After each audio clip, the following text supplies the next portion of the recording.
नमस्कार। कार्यक्रम घर घरमा नगरमा यहाँलाई हार्दिक स्वागत छ। कार्यक्रम लिएर उपस्थित भएको छु म अनु खनाल। स्थानीय सरकारले सञ्चालन गरेको गतिविधि, नगरभित्रको विकास निर्माण, नागरिकको आशा अपेक्षाको सवालमा चर्चा गर्नु, नगरभित्र भइरहेको काम कारबाहीका बारेमा नागरिकलाई सही सूचना प्रदान गर्नु यस कार्यक्रमको मुख्य उद्देश्य हो। सामुदायिक रेडियो दर्पण 88.4 मेगाहर्जको सहकार्य र गौशाला नगरपालिकाको सहयोगमा यो कार्यक्रम तयार पारिएको हो। यसै समयमा सामुदायिक रेडियो दर्पण 88.4 मेगाहर्ज र रेडियो रूपान्तरण 106.3 मेगाहर्ज गौशालाबाट यो कार्यक्रम सुन्न सक्नुहुन्छ। कार्यक्रम घर घरमा नगरको यो नयाँ श्रृङ्खला हो। आज हामी गौशाला नगरपालिकाका प्रमुख प्रशासकीय अधिकृत वीरेन्द्र जङ थापासँग लकडाउन र राहतका विषयमा कुराकानी गरेका छौँ। सहकर्मी राजकरण महतोले गरेको कुराकानी अबको क्रममा। अहिले यो कोरोना भाइरसको विषयमा यतिखेर स्थानीय सरकारले काम गरिराखेको अवस्था छ। यसको लागि कुनै बजेट पनि थिएन। यो बजेट व्यवस्थापनको काम गौशाला नगरपालिकाले कसरी मिलाएको छ? नमस्कार, म वीरेन्द्र जङ थापा, प्रमुख प्रशासकीय अधिकृत गौशाला नगरपालिका। खास गरी यो कोभिड-19 जब विश्व महामारीको रूपमा सङ्क्रमण फैलियो, यो रोकथाम र नियन्त्रण गर्नु अब सबै दुनियाँको अति आवश्यक कार्यभित्र पर्यो। यही अनुसार गौशाला नगरपालिकाले पनि हामीसँग सुरुमा केही पनि थिएन, विपद व्यवस्थापनको कोष पनि थिएन र यो सङ्क्रमण भइसकेपछि नगर कार्यपालिकाको बैठक बस्यो र हामीले नगरपालिकाको एउटा छुट्टै खाता खोल्यौँ, विपद व्यवस्थापन कोष खाता नै खोल्यौँ र त्यो खातामा हाम्रो योजनातर्फको अत्यावश्यक कम ठहरिएका त्यस्ता योजनाहरूबाट केही योजनाहरूको हामीले कटौती गऱ्यौँ। खास गरी चालु खर्चतर्फ, प्रशासनिक खर्चतर्फ तालिम जस्ता यस्ता शीर्षकहरू जो पछि गर्दा पनि हुन्छ भन्ने हिसाबले कार्यपालिकाको बैठकमा छलफल गरिसकेपछि हामीले 1 करोडको एउटा कोष खडा गर्यौँ। 1 करोडभन्दा केही बढीको छ, 1.5-15 लाख जति कति छ। त्योभन्दा अगाडि नगर कार्यपालिकाले नगरसभाबाट मात्रै करिब 11 लाख एउटा कोष खडा गरेको, कोषको अपेक्षा गरेको थियो र हामीलाई प्रदेश सरकारबाट 15 लाख प्राप्त भएको थियो र त्यसमा सबै जोडेर हामीले 1 करोडभन्दा बढीको एउटा कोष खडा गऱ्यौँ र त्यो कोषबाट नै अहिलेसम्म हामीले सम्पूर्ण विपद व्यवस्थापन काम, राहत वितरणदेखि लिएर कोरोना भाइरस सङ्क्रमणको क्रममा अपनाउनु पर्ने अरू जति पनि सजगताहरू छन्, अब यो क्वारेन्टाइनको व्यवस्थापन, त्यहाँको सम्पूर्ण बन्दोबस्तको व्यवस्थापन, यी सबै गरेर प्रचार प्रसारदेखि जनचेतना प्रचार प्रसारदेखि लिएर अब यो मैले भनेको क्वारेन्टाइनको व्यवस्थापन लगायत राहत वितरणको सम्मको कामहरू हामीले गरेका छौँ। भर्खरै हामीले नगर कार्यपालिकाको निर्णयअनुसार, विपद व्यवस्थापन समितिको निर्णयअनुसार नगरपालिकाभित्र 36 लाख रुपियाँ हामीले राहत वितरणका सामग्रीहरू अति विपन्न परिवारहरूलाई वितरण पनि गरेका। यो राहतमा एकदमै विवाद चलिरहेको छ। यहाँ पनि छिटफुटमा कुरा नसुनिएको पनि होइन, सुनिँदैछ। राहत वितरण गर्नको लागि नगरपालिकाले कस्तो प्रकारको मापदण्ड बनायो? कस्ता व्यक्तिलाई, कस्ता परिवारलाई चाहिँ राहत दिने चाहिँ एउटा मापदण्ड बनाएको छ? हामी कहाँ विपद व्यवस्थापन समिति पूर्ववत रूपमा पनि थियो। त्यो व्यवस्थापन समितिले हामीले पनि बैठकहरू बसेर हामीले विभिन्न चरणमा छलफल गऱ्यौँ। त्यस्तै हामीले विपद व्यवस्थापन समिति मार्फत एउटा राहत वितरण समिति, राहत वितरणको अनुगमन समिति, विभिन्न खालको समितिहरू बनाएर छलफल गरिसकेपछि विभिन्न चरणमा केन्द्रीय सरकारबाट प्राप्त भएका, गृह मन्त्रालयबाट प्राप्त भएका विभिन्न निर्देशनहरू पनि हामीसँग थियो। ती सबैलाई आत्मसात गर्दै हामीले एउटा सुरुमा सशक्ति हामीले अति विपन्न परिवारको खोजी गऱ्यौँ। तर खोजी गर्दा राहतमा अलिक सङ्ख्या ठुलै आउने जस्तो हामीले सम्भावना देखिसकेपछि फेरि यो लकडाउन कहिलेसम्म हुन्छ भन्ने कुरा पनि आकलन गर्न सकिएन। त्यसैले राहत वितरण एउटा चरणमा मात्रै सीमित गर्नु हुँदैन, यसलाई विभिन्न चरणहरूमा लानुपर्छ। त्यसैले सुरुवातमा सानो प्याकेजबाट जाउँ भन्ने हिसाबले नगरपालिकाले एउटा सानो प्याकेजमा करिब 5 किलो चामल, 1 किलो दाल, आधी लिटर तेल, 1 प्याकेट नुन र 2टा साबुनको हिसाबले हामीले पहिलो चरणमा वितरण गऱ्यौँ। अब यो अन्य तुलनाले हेर्दा सानो प्याकेज पनि हो। अब यसमा सानो गुनासो चाहिँ आछ हामीले हाम्रो नगरपालिकाभित्र अहिले खास गरी यो जनमानसमा एउटा गुनासो पनि छ, मिडियामा पनि अलिकति चर्चाको विषय बनेको। अहिले यो विषम परिस्थितिमा अहिले सबै दल, सबै जनता, सबै पार्टी, सबै वर्ग क्षेत्रका जनताहरू एक भएर कोरोना भाइरसलाई जित्नको लागि अहिले जुटिराख्नु भएको छ। गौशाला नगरपालिका यो अभियानमा होमेको महिना दिन पुगिसक्यो। यतिखेर स्वास्थ्य संस्थाहरूमा मान्छेलाई उपचार गराउन जाँदाखेरि उपचार नगरिदिने, होइन डक्टरहरू डराउने यस्तो वातावरण छ। स्वास्थ्य संस्थाहरू पनि खोल्न मानिरहेको अवस्था छैन। हामी सुनिराखेका छौँ गौशाला नगरपालिकाभित्र रहेका स्वास्थ्य संस्थाहरूमा जनताको नैसर्गिक अधिकार मानिने स्वास्थ्य सेवा सञ्चालनको लागि कुनै रोकटोक नहुनको लागि जनताहरूलाई त्यो सेवा प्रदान गर्नको लागि गौशाला नगरपालिकाले प्रशासनिक रूपमा चाहिँ के पहल प्रयास गरिराखेको छ? स्वास्थ्य संस्था खुल्छ कि खुल्दैन? साथै जायज प्रश्न हो यो। जब यो कोभिड-19 को महामारी सङ्क्रमण फैलियो, सबैलाई एउटा त्रासदी वातावरणमा थियो। आम नागरिक, स्वास्थ्यकर्मी कोही पनि कहीँ पनि चाहिँ यो अब सङ्क्रमण कसरी आउँछ आफ्नो नजिकमा, यसबाट कसरी बस्ने भन्ने त्रासदी थियो। तर अहिलेसम्म आइपुग्दा खास गरी हामीसँग प्राथमिक स्वास्थ्य केन्द्र लगायत नगरपालिकाभित्र 12वटा स्वास्थ्य संस्थाहरू अहिले पनि यथावत छन्।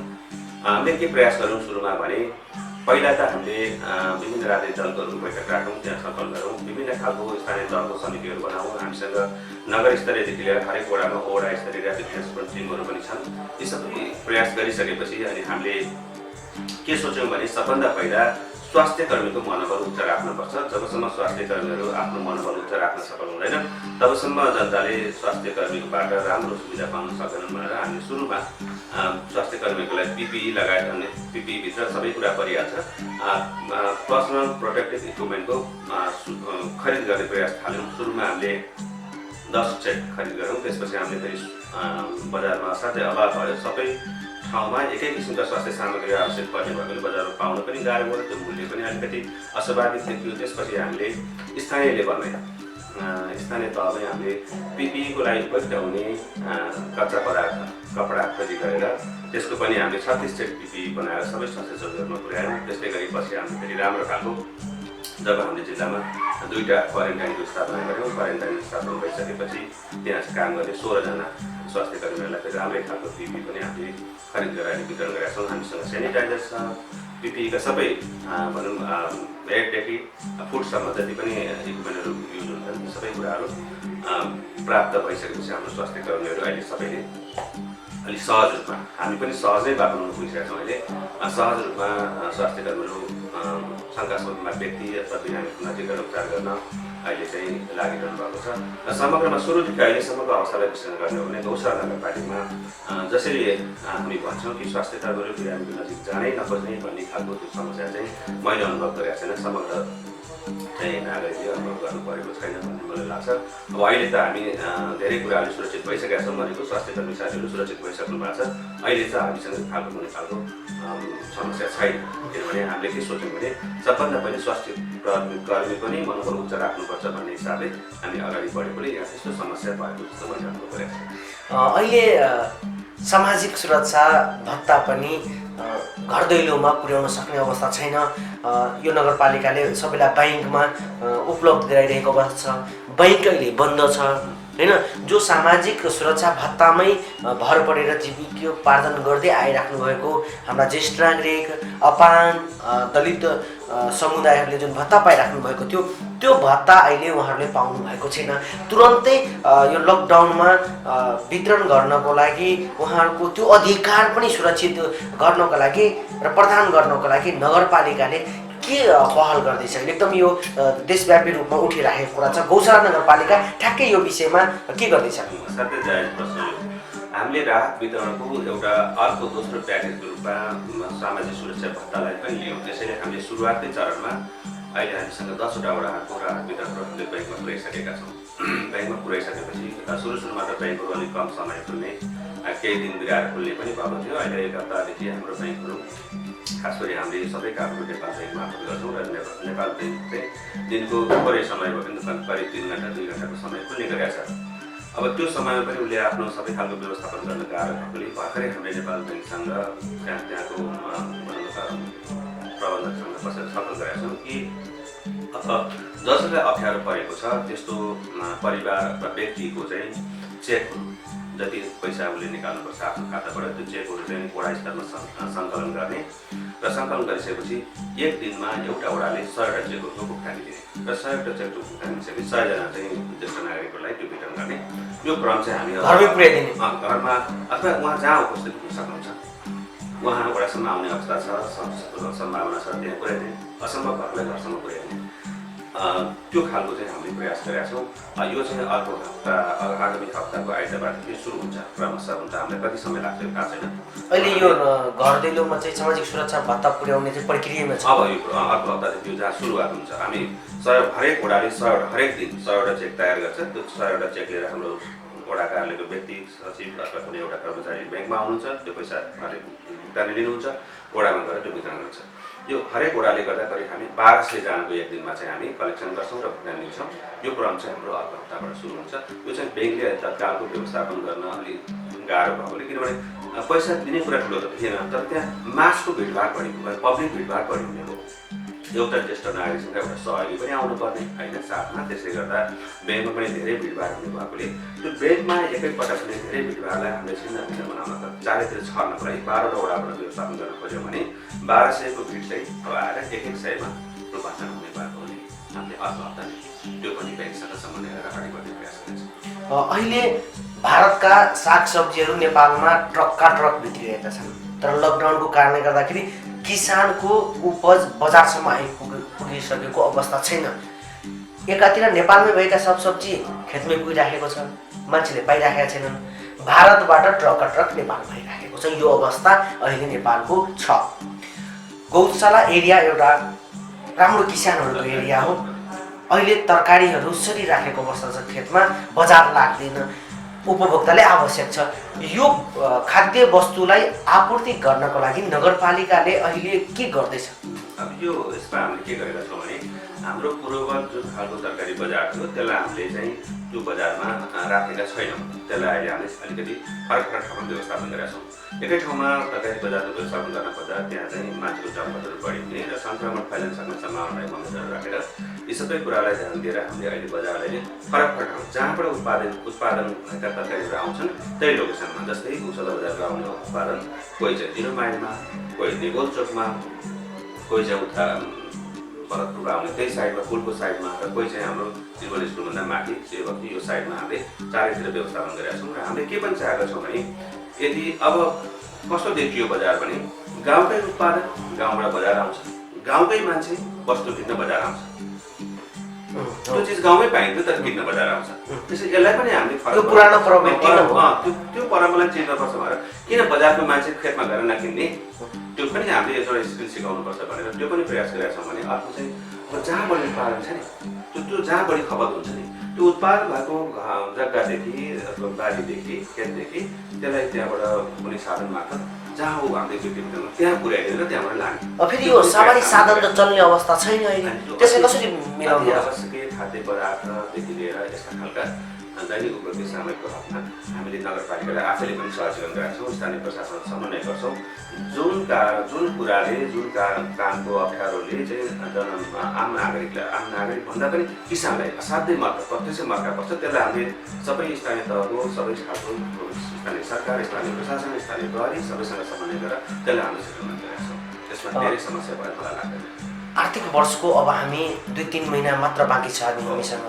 हामीले यो आर्थिक वर्षको लागि राम्रो विकास बजेट बनायौँ, तर यो लकडाउनको कारणले गर्दाखेरि यो खर्च गर्ने समयमा यतिखेर मान्छेले विकासभन्दा पनि ज्यान जोगाउन चाहिँ अहिले तत्पर छन्। अहिले कसरी कोरोना भाइरसबाट बच्ने भनेर अहिले योजनाहरूको खोजी भइरहेको छ। तर यो कोरोना भाइरस त अब लकडाउन त लामो समय जान्छन्, तर हाम्रा विकास बजेट पनि चाहिँ फ्रिज हुनेवाला छ। यो विकास बजेटलाई कार्यान्वयन गर्नको लागि या यसलाई चाहिँ जे योजना छ त्यसमा खर्च गर्नको लागि सरकारले पनि ठुल्ठुला योजनाहरू चाहिँ सञ्चालनमा गर्ने, उद्योगहरू चलाउने भनिरहेको छ। गौशाला नगरपालिकाले यो विकास बजेट खर्च गर्नको लागि केही सोचेको छ कि? असाध्यै जायज प्रश्न यो। अहिले यतिखेर खास गरी चैत वैशाख जेठ भनेका हाम्रा विकासको जो परम्परागत हिसाबले विकासको सबभन्दा बढी तामझाम हुने समय हो। यो बेलामा बढी समय पनि खर्च हुन्छ, बढी लागत पनि खर्च हुन्छ, बढी कामहरू पनि देखाउन आउटपुट निस्किन्छ।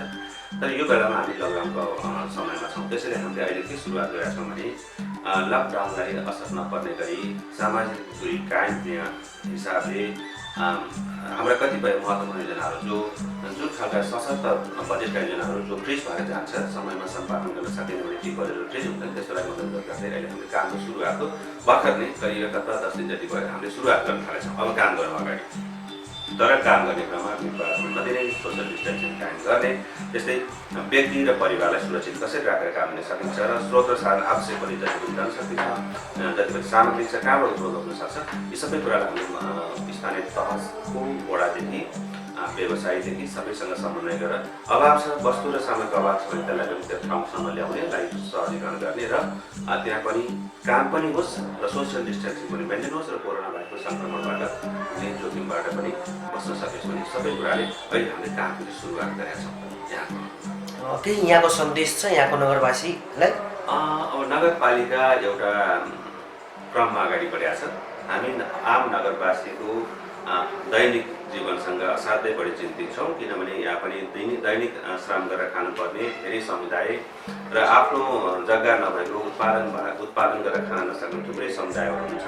नगरपालिका यो विषयमा असाध्यै चिन्तित छ। त्यसैले नगरपालिका अहिले पनि राहत वितरण लगायतदेखि स्थानीय तहमा उत्पादन भएका कृषिजन्य उपजहरूलाई बजारसम्म ल्याउन सहजीकरण गर्ने अथवा बजारसम्म पुर्याउने र त्यहाँबाट प्रतिफल लिने, त्यस्तै गरेर आम नागरिकलाई दैनिक जीवनमा अप्ठ्यारो पर्ने जति पनि कुराहरू छन् ती सबैलाई सहजीकरण गर्न नगरपालिका जहिले पनि तयार छ। म आम नगरवासीमा यही अनुरोध गर्न चाहन्छु। हस् त, आफ्नो व्यस्त समय दिनुभयो, यहाँलाई धेरै धेरै धन्यवाद। यतिन्जेल तपाईँले सुन्नुभयो गौशाला नगरपालिकाका प्रमुख प्रशासकीय अधिकृत वीरेन्द्रजङ थापासँग गरिएको कुराकानी। अब भने हामी कार्यक्रमको अन्तिम चरणमा आइसकेका छौँ। तपाईँलाई कार्यक्रम कस्तो लाग्दैछ? कृपया सल्लाह सुझाव र प्रतिक्रिया दिन नभुल्नुहोला। तपाईँले हामीलाई इमेल गर्न सक्नुहुन्छ। हाम्रो इमेल आइडी रहेको छ darpanKhabar@gmail.com। त्यसै गरी तपाईँले हामीलाई पत्र पनि लेख्न सक्नुहुन्छ। पत्रचारका लागि ठेगाना रहेको छ रेडियो दर्पण 88.4 मेगाहर्ज गौरीडाँडा बर्दिवास महोत्तरी र हामीलाई सोझै फोन मार्फत पनि आफ्नो विचार व्यक्त गर्न सक्नुहुन्छ, जसका लागि फोन नम्बर रहेको छ 98 688 21298 र 98 048 16 430। यो नम्बरमा फोन गरेर तपाईँले यस कार्यक्रम सम्बन्धी धारणा व्यक्त गर्न सक्नुहुन्छ। कार्यक्रम सुनेर हेरेर साथ दिनुभयो, धेरै धेरै धन्यवाद। यतिन्जेल प्राविधिक रूपमा सहयोग गरिदिने मित्र विवेकलाई धन्यवाद दिँदै म अनु खनाल पनि बिदा हुन्छु। अर्को साता अर्को नगरपालिकाको नयाँ श्रृङ्खलाका साथमा। नमस्कार।